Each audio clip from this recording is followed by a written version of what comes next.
activity, an average of fewer than 3 fights per year, as he has reached already 33 years of age. Tail of the tape, 225, the number for Williams. And Gil, you say that's his most effective weight. Absolutely. In previous fights, he's been up to 234, 235. Just wasn't himself. This is his best weight. And you see the reach advantage for Williams. He will try to keep Morrison at the end of his long, flicking left jab. Punch stat numbers, Larry. Let's take a look at, see how often he throws that jab. Around 18 times in his last couple of fights. He used to throw it twice that often. But in the hard punch division, it's Morrison, and Morrison's best punch is a vicious left hook. He is a natural puncher. And here you see Williams getting knocked out first by Mike Weaver with a left hook, and then by another Mike Tyson. And you'll see why. Look where he keeps his right hand. Look where his right hand is. It looks like he's about to sweep the floor. And you know, Larry, not only he drops his right hand when he jabs, he drops it before he throws it. And his right uppercut is one of his best punches, which leaves him very vulnerable to a left hook. Indeed, he has Harold redefined the art of holding give us the right the hand rules low. tonight. Tommy Morrison and Carl Williams will box tonight using the rules of the Nevada State Athletic Commission. 10 rounds, 3 judges scoring the fight. 3 knockdown rule is in effect. If a cut is caused by an accidental headbutt and the cut causes the fight to be stopped, we go to the scorecards after 3 rounds have been completed. You can be saved by the bell in the last round only, and only the referee can stop the fight. Jim? Right now, let's go up to ring announcer Michael Buffer for the pre-fight introductions. Ladies and gentlemen, good evening and welcome to the biggest little city in the world, Reno, Nevada, where tonight Bob Arum's Top Rank Incorporated, along with the undefeated king of beers, Budweiser, in association with the Reno Sparks Convention and Visitors Authority, present professional boxing in the heavyweight division for your entertainment. This first bout, the 3 judges assigned by the state of Nevada, scoring the bout on a 10-point must system. The judges are Bill Graham, Herb Santos, and Bert Clements. And when the bell rings, the man in charge of the action, Reno, Nevada's own referee Mills Lane. And now, ladies and gentlemen, man your battle stations. 10 rounds of boxing in the heavyweight division. Introducing first, fighting out of the blue corner, wearing the white trunks with red trim, weighing in at an even 225 pounds. He comes to us tonight from White Plains, New York, and brings an excellent professional record of 26 victories, 20 by KO. Against 5 defeats, he has won no decision. He's one of the top-ranked and well-known heavyweights in the world today. Ladies and gentlemen, Carl the Truth Williams. And his opponent across the ring, fighting out of the red corner, wearing the red and black stars and stripes trim, weighing in at 228 pounds, fighting out of Kansas City, ranked number 6 in the world by the International Boxing Federation with an outstanding record of 34 victories, 30 by KO, only 1 defeat. Ladies and gentlemen, presenting Tommy the Duke Morrison. All right, look here. If he goes right here, I'm not going to call it low. If he goes right there, I'm not going to call it low. Okay, we've already had your instruction in the dressing room. Expect a tough, clean fight. Protect yourself. Wait a minute, come back here. Come back here. Bring him back. Bring him back. Now look, protect yourself at all times. Any questions here? Any questions here? Let's get it on. The only question here is whether Williams can keep his left hand out and his right hand up and make a real fight of it. That is the key, and I noticed that Williams' trunks are a little high. If I was in Morrison's corner, they'd be down by his navel where they belong. Tommy has inaugurated the popular art of bicycle shorts under his boxing trunks. We've seen it in basketball and a variety of other sports. Now here it is in boxing. Who will be next? Meanwhile, Carl the Truth acknowledges that this is his last chance for boxing credibility. He says that he has trained more for this than for any other fight since the Tyson debacle. He's essentially been in the gym since November 4. Well, again, his weight is 225, which is his most effective weight. Morrison attacking, not landing solidly yet. And hitting on the break with the right hand, and Mills Lane says, don't do that again. And there's the left hook, and down goes Carl. advertised. 6, 7. Just can't keep that right hand up. That was a chopping left hook, which is unusual. He came over the top with it. And that wasn't even the A-quality Morrison left hook. That was what I would call a C left hook, not his A or B even. No, his A is a lightning bolt. The best in the division. Hey, wait. Hold tight, you knock that shit out. Come on. Just a little bit more than a minute into the bout. Williams has been down once. He doesn't appear to be hurt or even dazed at this point, Gil. No, he is punching back, throwing some good snappy left jabs. But again, every time he jabs, down goes that right hand. Get off that neck. You would think at this age that flaw would have been corrected. Tommy Morrison is a very fast starter. Sometimes you can't teach an old dog new tricks, Larry. He's been doing it so often and so long. Now, if he does throw his right hand, you'll see he drops it before he throws it. Morrison trying to split the guard with the uppercut, comes back with the left hand, and Williams uncharacteristically partially blocks it with the right. There's another left hook flush on the neck, a little bit behind the ear. Williams is throwing some sharp left jabs, though, Jim. If he can get to Morrison with that jab, keep him off balance a little bit. You can't push it. You can't do that.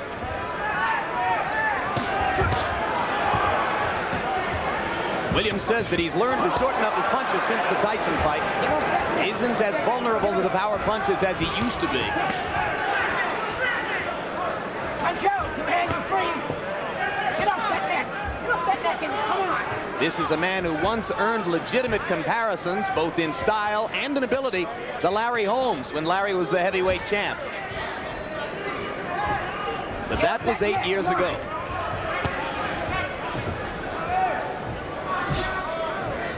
I one step back. Come on, 1 step back, free. Get off that neck. Come on. Right hand by Williams is solid on Tommy Morrison's cheek. And Morrison lands another left hook, and Carl will be wobbling a little bit as round 1 comes to a close.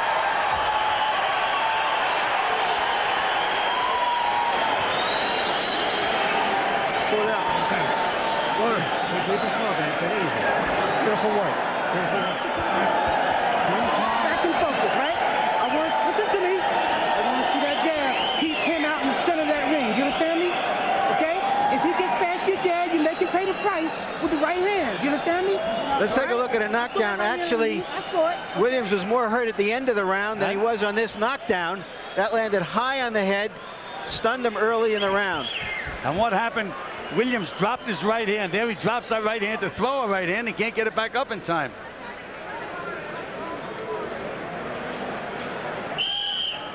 There again you see where that right hand is down around his chest. Somebody once said that the reason he hasn't been able to correct that fault is that his trainers couldn't teach a goat to eat a tin can. That sounds pretty good to me. But you know, this is believe it or not, this is a good Williams. He's got plenty of snap in his punches. Well, he's got a different trainer now than the man who carried him through most of his career. Williams was the beneficiary of the architecture of the late Carmen Graziano. Now John Davenport is his trainer. He tried to throw the jab in round 1, threw 21 of them by punch count numbers, but only landed 4. Just landed a good left jab while you was reading those statistics, Jim. Get off that neck, Williams. Well, I got to quit reading statistics, don't I? You got 2 hands free. Punch out of there. Punch out. Get off that neck. Mills Lane, feisty as always in his referee role. And Williams is doing exactly what he told us he was going to try to do. Tie Tommy Morrison up on the inside, kill the clock, and get him into the later rounds. Good idea. Morrison has yet to prove that he can be effective in the late rounds, although he did come back to win the fight against Joe Hipp when he was in serious trouble with a broken jaw and a broken hand. One thing I noticed, Gil, is that he seems to be correcting the problem he had of putting too much out early in the fight. He's a little bit more relaxed than we've seen him before, Morrison. Well, that is correct. And you know, a lot of people have said, well, he wasn't in condition, he got tired. The main reason that fighters get tired is because they're not relaxed. They're too tight. Much like George Foreman in his first career. The first George Foreman, right. George Foreman won. So maybe Morrison should take 10 years off. Good solid punches by Carl Williams, especially that left hook to the body. All right. All right, boy, let's get back clean. If Morrison has a stamina problem, that left hook in the body is certainly going to help Williams. Morrison missing with the left hook. Williams ties up again a little bit inside. Your hands are free. Both fighters seem to be getting a little bit of a breather through the second minute of round number 2. Carl Williams holding Morrison behind the head and banging him with the right hand. And Mills Lane says you can't do that.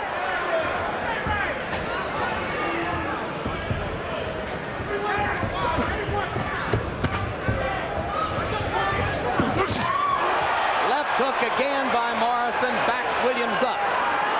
But Carl's a little bit busier in this round than is his opponent.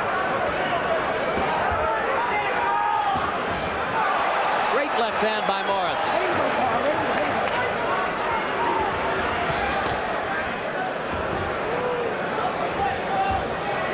Neither man going to the body much yet, and since Carl Williams is tall and rangy, maybe that would be a good idea for Tommy Morrison to go to the body.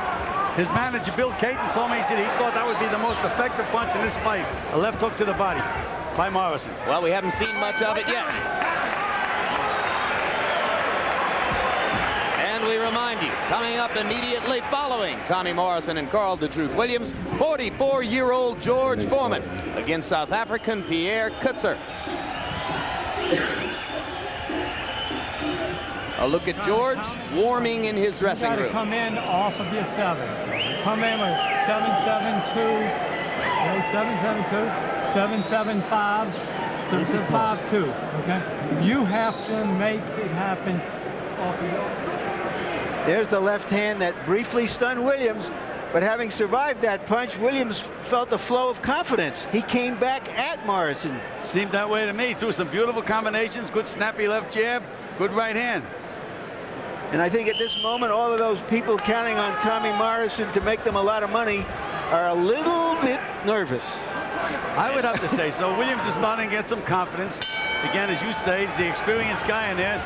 And as he figures the fight, the longer it goes, the better it is for Williams. Left jab by Williams to begin round 3. And I mentioned that Williams was the busier fighter in round 2. By punch stat numbers, he threw 38 punches, only 24 for Morrison. Morrison needs to step up his business a little bit. Williams beginning to keep him away with the jab. And another left hand, and down goes Williams for the second knockdown of the fight. And this time he's hurt a little bit more badly. Well, now let's see what kind of a finisher Tommy Morrison is.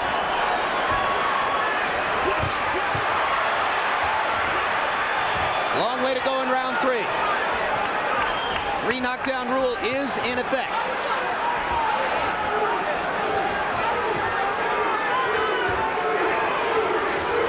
Crowd chanting Duke, Duke, Duke. Morrison trying to finish with the uppercut, comes back with the left hook. Now Williams with the 1-2. Seems to have regained his senses a little bit. As I say, this is the best Williams probably in the last 2 years. Great right hand by Morrison. Get off that net. Get off that net. Come on. And believe me, this is not a stiff that Morrison is unloading on. Williams is in condition and fighting well. Well, what a confidence builder it would be for Tommy to be able to finish with the right hand. We always talk about the left hook. Morrison misses with the uppercut, lands the left hook again, but it's just a short chopping hook. Again, we've seen the A hook only once, and that was on the knockdown in this round. Williams coming back with right hands.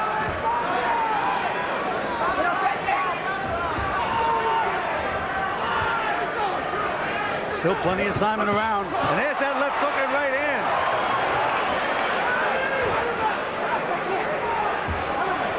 Carl Williams showing some resolution here. That time Tommy knocked the mouthpiece out with the left hand. It landed somewhere in the crowd.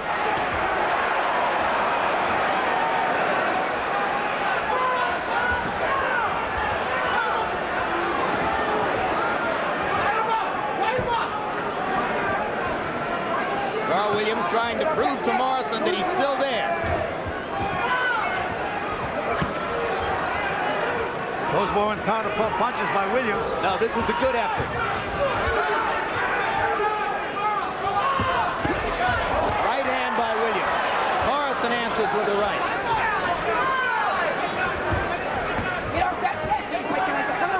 Carl Williams knows well that this This is his last chance to retain credibility in the division. Punch free. Both of you got two hands free. Punch out of there. You got two hands free. Work all of that punch. Time. And Carl Williams makes it out of round 3.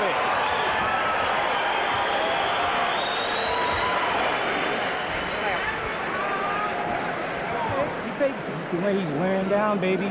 He's wearing down. You hear me? You hear me? All right, you see you can hit him. You see that, right? He's just a big wide body. You can hit him. He's one-dimensional. He's wide body, okay? And he's got only the left hook, okay? Let's see your jab, son, okay? Stay out in the center of the ring.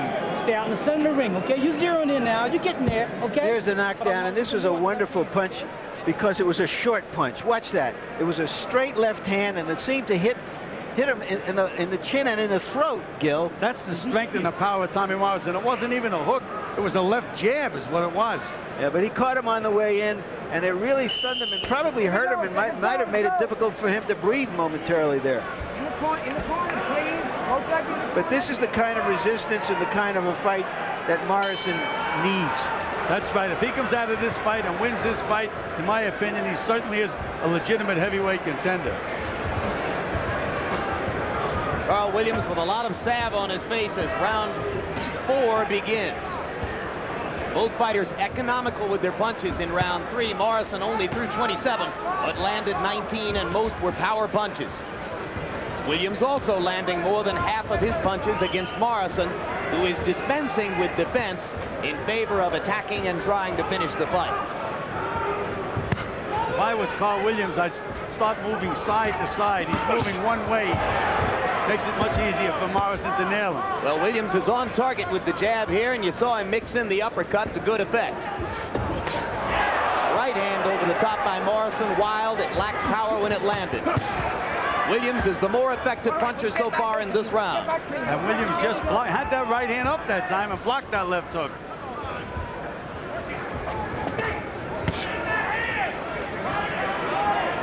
All right, two hands are free. Both of you can punch out of there.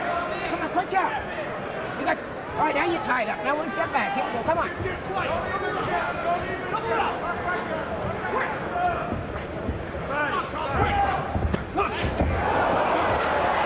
There was the A hook, but it missed, Jim. Yep. And Williams is dishing out some punishment to Morrison, especially some good body shots. Yeah, this has been Williams' best round by far.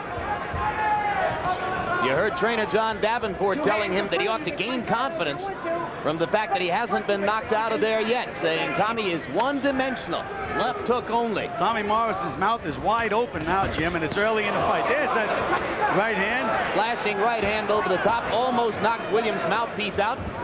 You saw Carl reach up with the right glove to put the mouthpiece back in place. And Williams comes back punching again. Now Morrison tries to go to the body.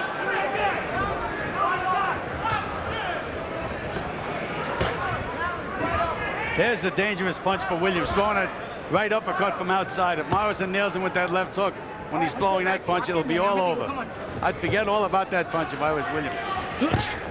Trading left jabs in the center of the ring. And the 1-2 from Williams. And Carl Williams has controlled the 4th round so Williams far. is talking to him now. That's really a sign of confidence.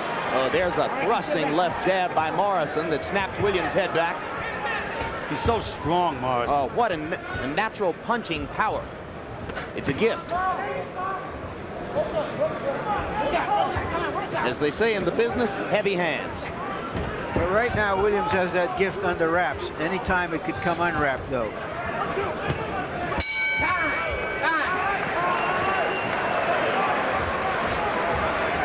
We've already told you that Pierre Kutzer and George Foreman are coming along next. In between bouts, we will have our first live on-air interview with Riddick Bowe since the night that he won the heavyweight championship against Evander Holyfield. Subjects for discussion: Bowe's future, the long-term future of the heavyweight division, and his upcoming bout on February 6th in New York against Michael Dokes.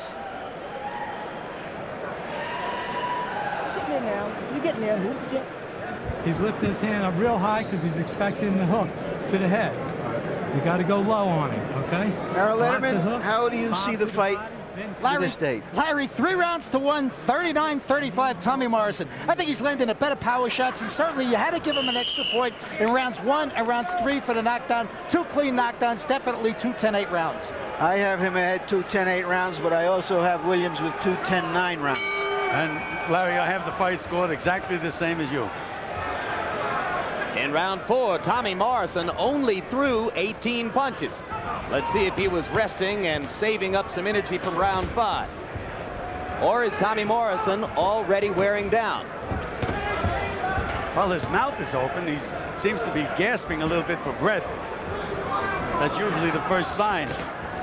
There seems to be a chance here for Carl Williams to seize a kind of momentum which might prey on Tommy Morrison's confidence. Step back, team. Here we go. Come on. Well, one good solid left hook by Morrison can change everything, but up to this moment, Williams is using his experience and his superior boxing ability, in my opinion, control the last round, and he's doing a pretty good job so far this round. That's right. His experience is showing, isn't it, Gil? Yes, it is. He knows how to tie Morrison up. He knows enough to walk him around and kill the clock. Hey, you can see Carl inside just moving those legs, walking him a little bit. But again, Williams is standing very, very stationary. I think he should be moving a little more. Good right hand by Williams, and down goes Morrison. Sudden shift in momentum.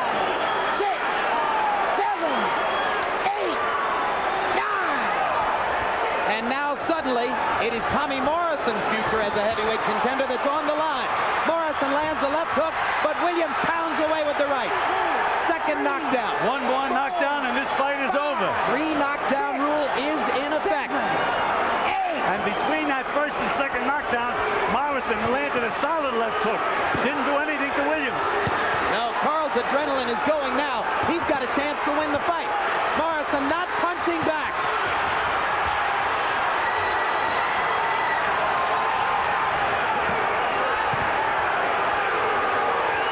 Carl Williams says he's a changed man since the birth of his 2-year-old daughter, Nyjah. He has an inspiration he never had before. And John Davenport has done some job with Carl Williams.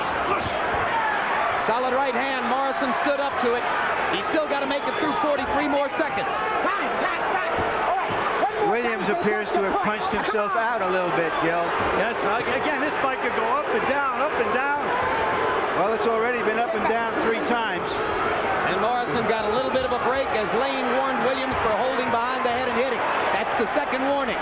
You assume that the next time he loses a point. And left hook hands for Williams. Right hand again. And another left hook. These are solid blows from Carl Williams. Now Morrison lands a right. A storybook round between Tommy Morrison and Carl "The Truth" Williams.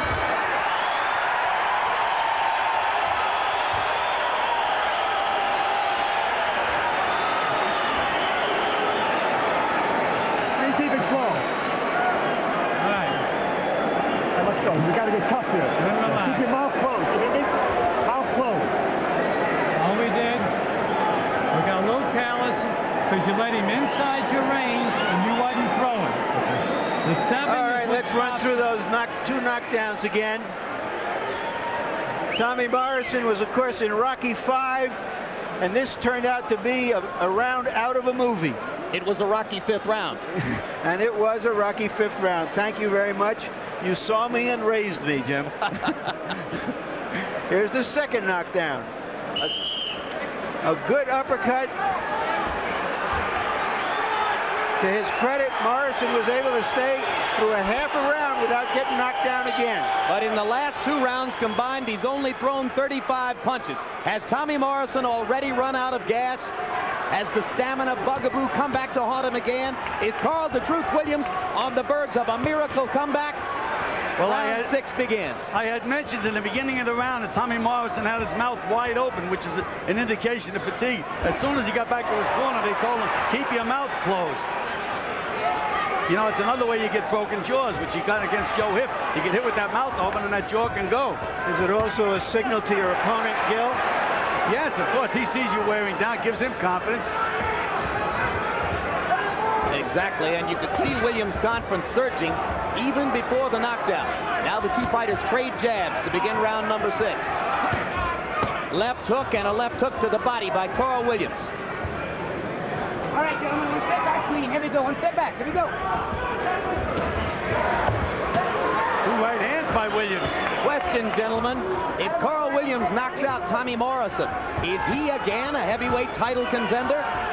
In the present scenario of heavyweight championship boxing with two heavyweights, everybody is a contender who wins a fight. Well, unfortunately, I think that if Carl Williams wins the fight, instead of giving him the credit, they'll say that Tommy Williams was a much publicized guy that just didn't have it. Good point. There's that left hook again, the A hook, missed again. And Williams is a little tired. This is a grueling fight, and both guys have had something taken out of them. And it's very hot in here. The lights have been on for a long time. It is hot in this arena. And that should benefit the younger man, except that Williams' Except that stamina is his chronic problem. And Williams, with the experience, has been this route many times. And Carl's a relaxed fighter who paces himself pretty well. Remember, he went 15 rounds with Larry Holmes.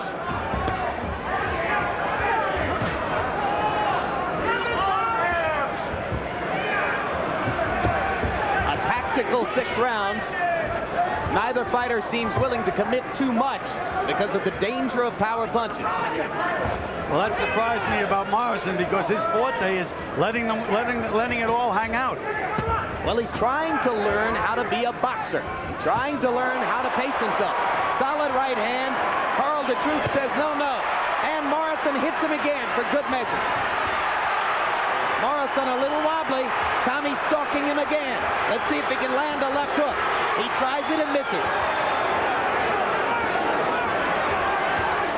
Now it is the right hand, which Williams seems unable to block. That hand, come on. It's also Williams' right hand that put Morrison on the deck. That hand behind the deck.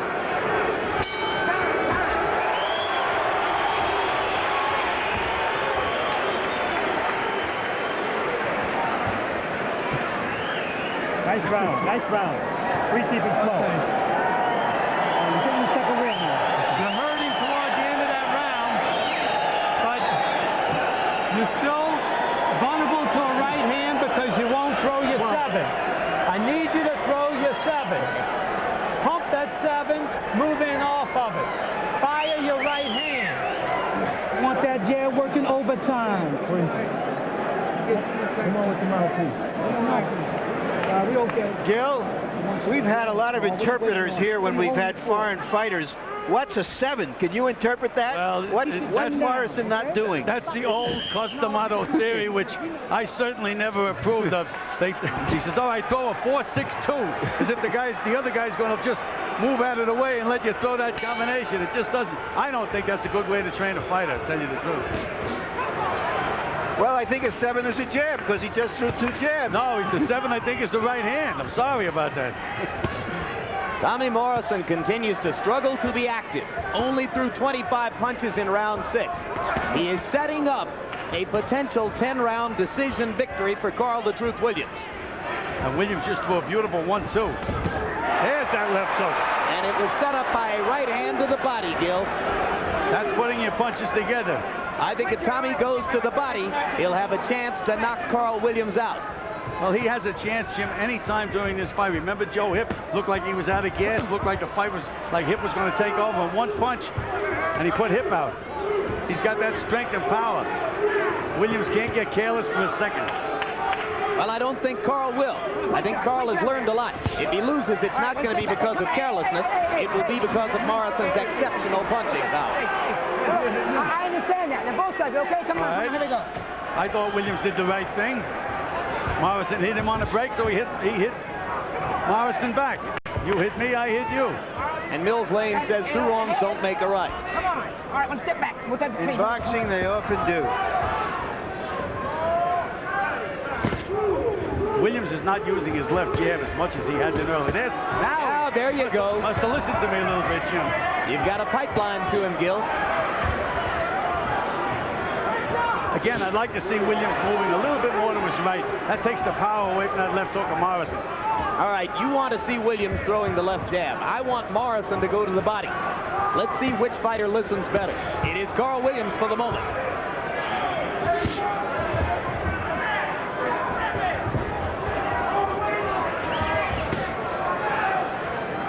Morrison has so much power, even his jabs sound like Mike Tyson body punches. Bud. Him up there. Come on. Come on. All right. Step back. You top in there. Here we go. And Morrison wobbles. Morrison is hurt again. Combination punching by Williams. 2 right crosses landed. Morrison a little bit wobbly on his feet, as Gil Clancy pointed out. But Tommy's still looking for an opportunity to throw the left hook. Extending the jab and landing it. Morrison a little bit busier in this round. Right hand again by Williams. There's a loose thread on Tommy Morrison's glove. Let's see if Mills Lane is going to stop it. Nope, it fell away. And Williams is scoring points with that left jab. Now, if it becomes a tactical boxing match, that is all to Carl Williams' advantage.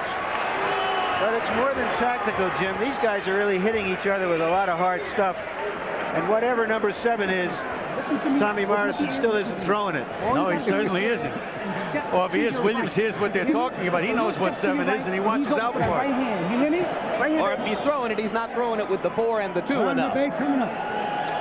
Harold Letterman, after 7 rounds, how do you score it? Hey, Larry, let me tell you, the scoring in this fight is about as interesting as you can get. I got it 4 rounds to 3, 65-64, Tommy Morrison. Now, I'm going for the power puncher over the boxer. I'll tell you the honest to God's truth, I thought Tommy Morrison pulled out a very close 6th round because of the fact that he landed a power shot, but a 10-7 round for Williams in round 5. As close as you can get right now. Well, I have it 4-3 for Williams, and I'm trying to figure this weird scoring out. I guess it's even on my card because Morrison's got 2 2-point rounds and Williams has a 3-point round, so the points are even after 7. And calculators will be issued to the judges. How do you have it, Gil? I have it exactly the same as Larry. I have the fight dead even going into the 8th round. So that we're screwed up on number 7 just as much as Morrison is. Everybody else, right.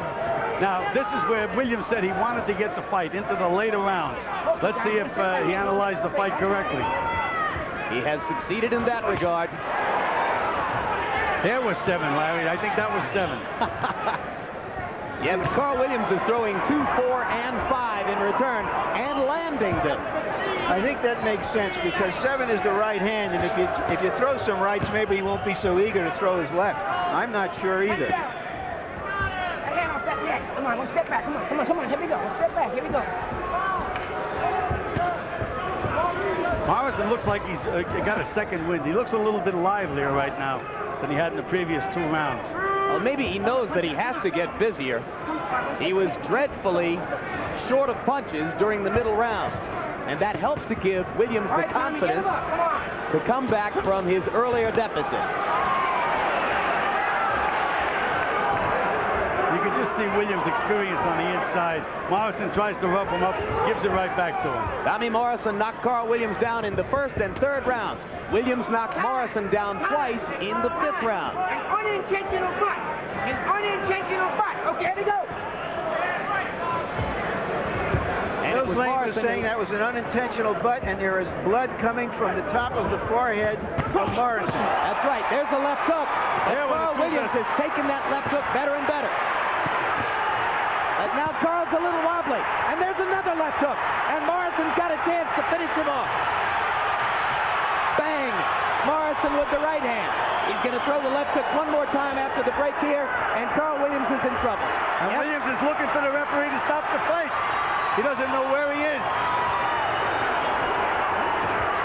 And Williams is already busted up, and Mills Lane has stopped the fight. Another dramatic power punching comeback for Tommy Morrison. He did it against Joe Hip last year. He did it again tonight. And he's, as I said, he's going to be dangerous no matter who he fights, where he fights him. Always has a chance to get you out of there. And the crowd stands and cheers for both fighters. And Carl Williams sits down in Tommy Morrison's corner. He was sending a message to Mills Lane to stop the fight. Mills Lane got it a couple of punches later. Well, he's still a one-dimensional fighter. He is still utterly dependent on the left hook, and it is still the greatest left hook in the heavyweight division.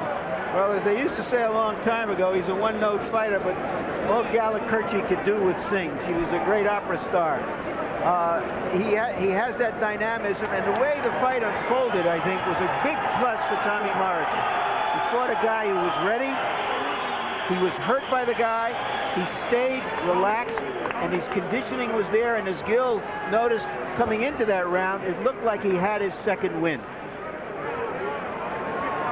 All right, gentlemen, let's take a look at the dramatic climax of this fight in slow motion.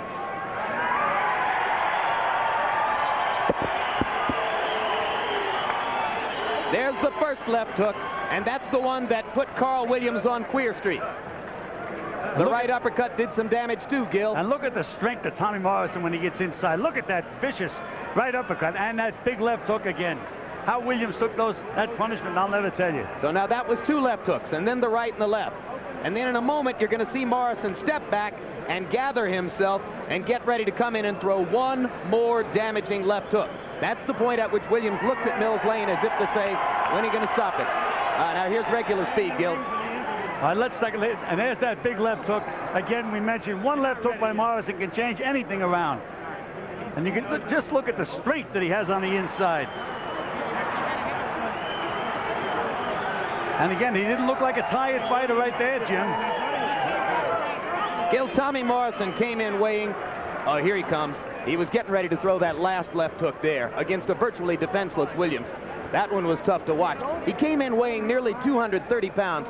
How many guys that big have you ever seen who are as quick with the left hook as Tommy Morrison? Well, you know, that is a good question. I mean, probably the only other guy I've seen is Mike Tyson. And Mike Tyson's hook is not as short as Tommy Morrison's. Well, right now, let's go up to ring announcer Michael Buffer for the official particulars on the Morrison knockout. Ladies and gentlemen, referee Mills Lane steps in to stop the bout at 2 minutes, 10 seconds of round number 8. The winner by TKO victory, Tommy the Duke Morrison. A round of applause, please, for this great performance tonight by Carl the Truth Williams. Let's give him a hand.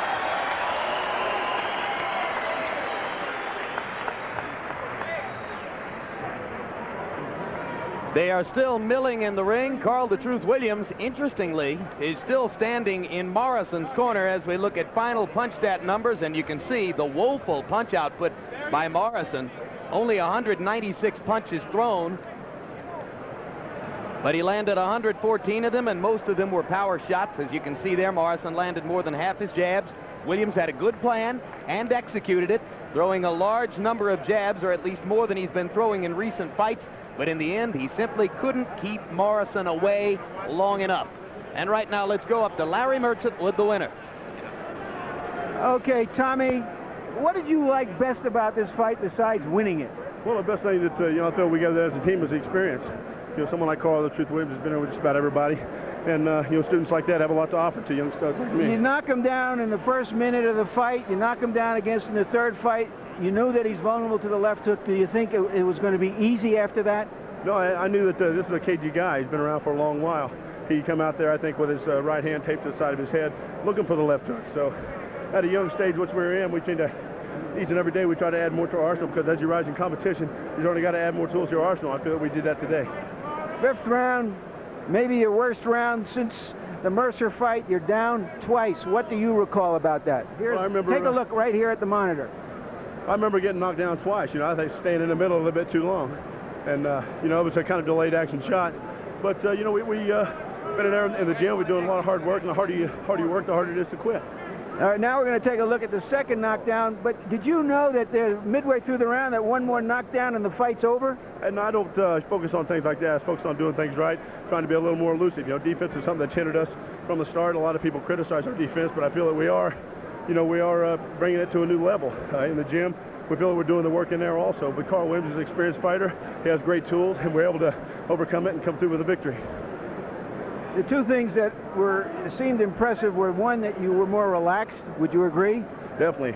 That's something that we've been focusing on quite a bit. You know, as you go on around, you got to learn to relax, and that's something that I think George Foreman suffered from early in his career. And it's something that, as a matter of fact, I talked with George Foreman after the Mercer bout, and he offered some advice, and since then we've made some very positive strides. We were a little too relaxed. And maybe as your trainer is saying here, you were too relaxed. But the other thing was that you were in condition enough to see, it seemed like, to get a second win late in the fight. Well, that's something that we also been working on. You know, prior to the Mercer bout, we were used to going out and knocking guys out. But you know, as you're rising, and you know, in rising rounds, you certainly rise in competition also. That's something that we definitely have learned. You know, you got to relax and get to know your body. And I feel we've done that over the last year and a half. And you know, it's coming to the top of the water. One more question about the fight. Your trainer was yelling that you weren't throwing number 7. What is number 7? Well, 7 is the referee. No, 7 is the jab, and that's something we try to work everything off the jab. It's the same number system that, you know, Mike Tyson used already in his career. And at this time, I'd like to say hello to Jay Dragon, who's over in the war. Okay, let me ask you now. You are contracted to fight George Foreman if he wins the next fight. Do you want that fight? Do you think you're ready for a championship fight? Well, I think boxing, first of all, is a sort of sport that you never stop learning. You know, when you go in there and you start to think that you know everything, it's usually the beginning of the end. I think that's a prime example of some of what happened to Mike Tyson. We've got a lot to learn. We're young. We have a lot of time to do it. We're looking forward to the challenges ahead. So what is the answer to the question? You want to fight Foreman? Not only yes, but hell yes. All right, and what about, from what you're saying also, you indicate to me that you think you would rather be better schooled and wait a while so that you can not only get a championship fight, but that you can win a championship. Right, that's something that's, you know, very important to all of us as a team, and we wouldn't be here if we didn't think that we're very capable of doing just that. We're looking forward to some of the challenges of, you know, boxing is a sport you never stop learning. You got to keep learning, and someone like George, someone like Carl Williams is where you pick up that experience. We're looking forward to what lays ahead. Thank you, Tommy. Congratulations again, and back to you, Gil and Jim.